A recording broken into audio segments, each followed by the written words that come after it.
আমার কোনো ছেলে মেয়ে নাই। আমি খুব অসহায়।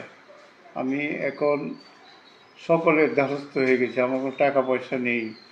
আমার 2টি কিডনি অকেজো। আমি আজকে আপনাদের কাছে একটু মানবিক আবেদন নিয়ে এসেছি। এরকম ভিডিও কিন্তু আমি কোনোদিন করি নাই। তো আমার দেখতে পাচ্ছেন একজন স্যার আসছেন, উনি কিন্তু অবসরপ্রাপ্ত শিক্ষক নেত্রকোনা জাহানারা গার্লস হাই স্কুলের। তো উনি এসেছেন একটা বাস্তবতার মুখোমুখি হয়ে। উনি অসুস্থ, ওনার 2টি কিডনি নষ্ট। তো উনি এখন টাকা পয়সা খরচ করে একেবারে রিক্ত শূন্য হয়ে গেছেন। ওনার চিকিৎসা চালিয়ে যাওয়ার জন্য অনেক টাকার প্রয়োজন। উনি এখন মানুষের দ্বারে ঘুরতেছেন, শিক্ষকদের কাছ থেকে সাহায্য নিতেছেন। তো এই ভিডিওটি যদি আপনার কাছে যায়, ওনাকে যদি সাহায্য করার মন মানসিকতা থাকে, তাহলে স্ক্রিনে বিকাশ নাম্বার এবং নগদ নাম্বার দেওয়া আছে। ওনার সাথে যোগাযোগ করে আপনারা ওনাকে সাহায্য করতে পারেন। আপনাদের সামর্থ্য অনুযায়ী যদি আপনি সাহায্য করেন, তাহলে তিনি সুস্থ হয়ে উঠতে পারেন। তো আশা করি আপনারা এই ভিডিওটি দেখে বেশি বেশি শেয়ার দিয়ে সবার মাঝে ছড়িয়ে দিবেন, যাতে উনি কিছু টাকা পয়সা সাহায্য পায়। এবং বিকাশ আর নগদ নাম্বারটা কিন্তু ওনার মেয়ের জামাইয়ের, ওনার ছেলে মেয়ে কেউ নাই, একজন পালিত মেয়ে আছে। ওনার জামাইয়ের বিকাশ নম্বর, ওনার সাথে আপনি কন্ট্যাক্ট করে দিয়ে দিতে পারেন। আর ওনার স্ত্রীও মারা গেছে, ক্যান্সার রোগে মারা গেছে। উনি এখন একা অসহায়।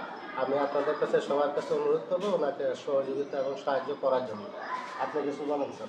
আসসালামু আলাইকুম রহমতুল্লাহি ওয়া বারাকাতুহু। সম্মানিত শিক্ষক মহোদয়, সকলের কাছে আমার একটা বিনীত আরজ। আমি একজন এমপিওভুক্ত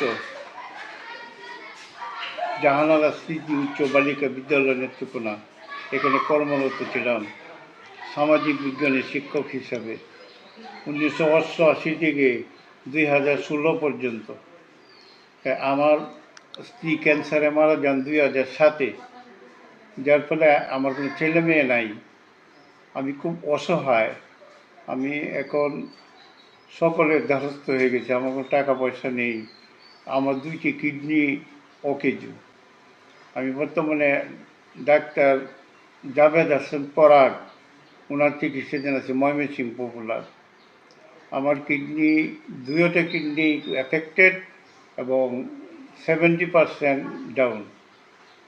আমার চিকিৎসার খরচ বহন করতে পারি না। আমার কোনো ছেলে মেয়ে না থাকায়, আয়ের উৎস না থাকায় আমি খুব অসহায়, খুব কষ্ট করতেছি। কাজেই আপনাদের কাছে আমার এইটুকু অনুরোধ, দয়া করে কেউ যদি আমাকে চিকিৎসার জন্য একটু সাহায্য করেন, আমি আল্লাহর কাছে শুধু দোয়াই করতে পারবো, আর কিছু করার নেই। আমার শারীরিক অবস্থা